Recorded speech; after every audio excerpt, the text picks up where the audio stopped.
and Isa and Nuh, we don't find that Allah subhanahu wa ta'ala is spending a lot of time describing their acts of worship. In fact, we find that the main emphasis of the stories of the prophets is concerning their da'wah. Their efforts in calling those people who are upon misguidance and error to the message of La ilaha illallah. وَلَقَدْ بَعَثْنَا فِي كُلِّ أُمَّةٍ رَسُولًا أَن نَعْبُدُ اللَّهِ وَاجْتَنِبُوا الطَّاغُوتَ. That Allah subhanahu wa ta'ala tells us in the Quran that He did not send any messenger except that He called the people away from the worship of the false gods to the worship of Allah subhanahu wa ta'ala. And this also in many ways is one of the most powerful and key messages that we get from studying the Seerah of the Prophet sallallahu alaihi wasallam. We heard yesterday about that highly emotional moment, that moment the Prophet sallallahu alaihi wasallam called his hardest day. That journey to Ta'if. And that was a journey about da'wah. That was a journey where the Prophet sallallahu alaihi wasallam, in hope and expectation, because this is something very important. The Prophet sallallahu alaihi wasallam was looking for some group of people, especially after the death of his uncle, some group of people to take the burden of protecting this da'wah, protecting this call, and being able to carry this message of Islam far and wide. And the Quraysh were clearly not up to it. The Prophet ﷺ met such resistance in Mecca. Why did he go to Ta'if? What was he looking for in Ta'if? There he was looking and hoping that these people would be the ones who would respond to his message. But actually the response came from an unexpected quarter. It came from Medina, as we know. We heard yesterday about the first group of people who came to Medina, and they pledged their allegiance to the Prophet sallallahu alaihi wasallam. So it was a very small group of people. How many people was it? About 12 people. The second time it was 70 plus 73 people. What happened? And the second pledge of Aqaba, the second pledge, there was a year between them. What happened in that year? And this shows the thinking. You see, the Prophet sallallahu alaihi wasallam, when we look at his life, we see that the Prophet sallallahu alaihi wasallam is thinking all the time about the different ways in which he can convey and carry this message. So this concern of da'wah, this concern of spreading this message, not just to the people of the Arabian Peninsula, because the Prophet ﷺ knows that his mission is a mission for the whole world. And he chooses a particular individual to send as his ambassador, to send as he is a da'i. He is sending this young man, this amazing young man, Mus'ab ibn Umair. One of the things I want you to think about, brothers and sisters, is that in many ways, the story of the Prophet sallallahu alaihi wasallam, his seerah, is also the story of his companions. And in fact, today, if we were to look at just one of these extraordinary companions, Abu Bakr, Umar, Uthman, Ali, Abu Hurairah,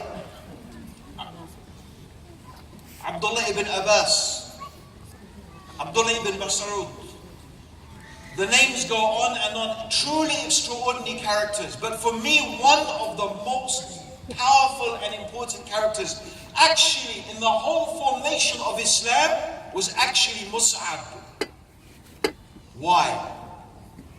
Because it was his efforts, through the help of Allah subhanahu wa ta'ala, through his da'wah and his efforts in Medina, that actually laid the ground for the Prophet sallallahu alaihi wasallam to be able to make hijrah with the Muslims to Medina.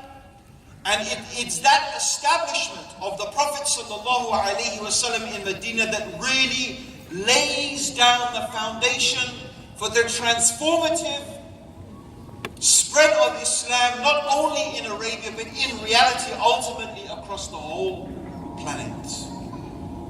And a lot of this was down to the dawah efforts of Mus'ab. I think about how amazing is his reward going to be on the Day of Judgment. What is going to be in his scales on the Day of Judgment? Now Mus'ab, even in his story, has some truly amazing benefits for us. Mus'ab was a very known amongst the Quraysh to be one of the best looking, the most handsome, the most intelligent and astute, and also the best dressed. He was truly pampered and cared for by his parents. And he had this reputation. He was the golden boy, the poster boy of the Quraysh in some ways. But when he heard the message of Islam, he was very, very quick to embrace it. And he was also very committed to learning and memorizing the Quran and studying with the Prophet sallallahu alaihi wasallam. But at this time in Mecca, everybody was hiding their Islam. However, it happened that some of the Quraysh saw Mus'ab praying, and they reported this to his mother. Now, it's said about the mother of Mus'ab that she was a very, very strong woman. Mus'ab himself was not afraid of anyone, but he was afraid of his mother. Actually, people generally used to be afraid of the mother of Mus'ab. She was very tough. And actually, when she found out that he had become Muslim, she wanted to attack him physically. But because she loved her son so much, she decided not to. She tied him up. She tied him up, and this was to prevent him from joining the Prophet and learning more about Islam.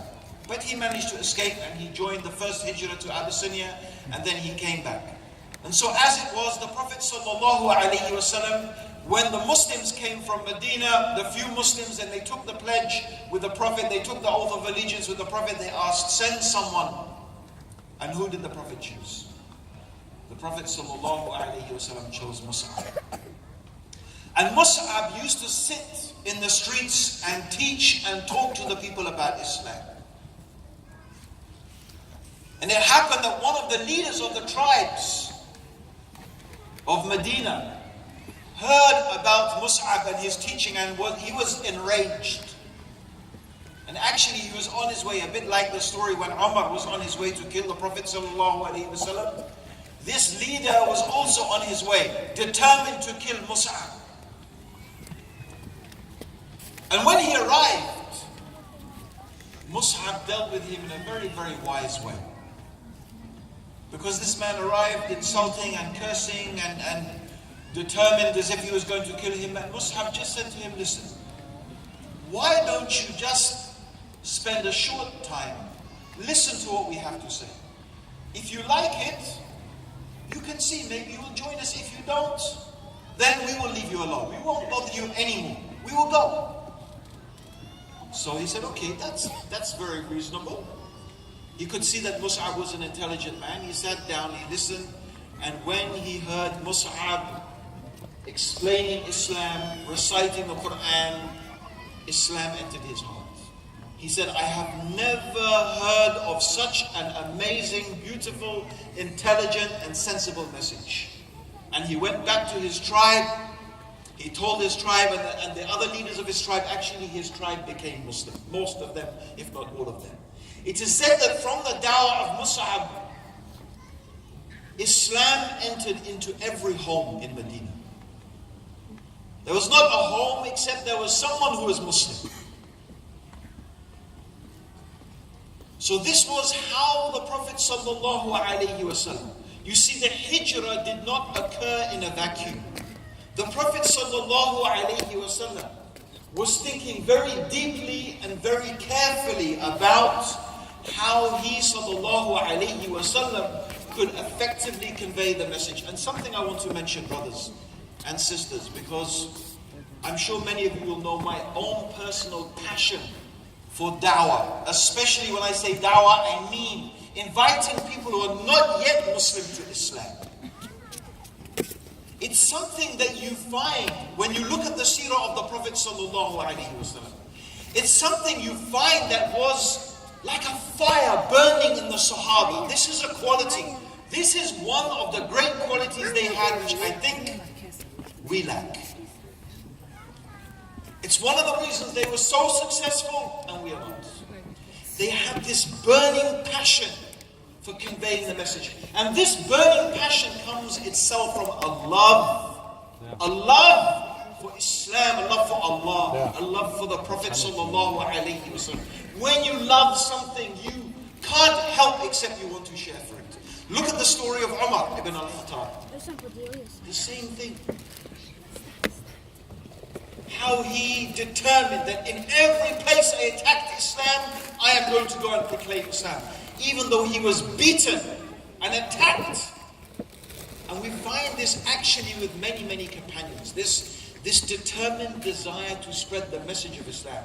Because that, from the beginning, was something that the Prophet ﷺ imbibed within them. And that is something I would like all of us to think about. The great efforts that the Prophet ﷺ expended in inviting people to Islam and also his companions. Jazakallah khair, Abdul Rahman. Hand over to you. Bismillah ar-Rahman ar-Rahim. Very important. Recall what we mentioned yesterday about reflecting on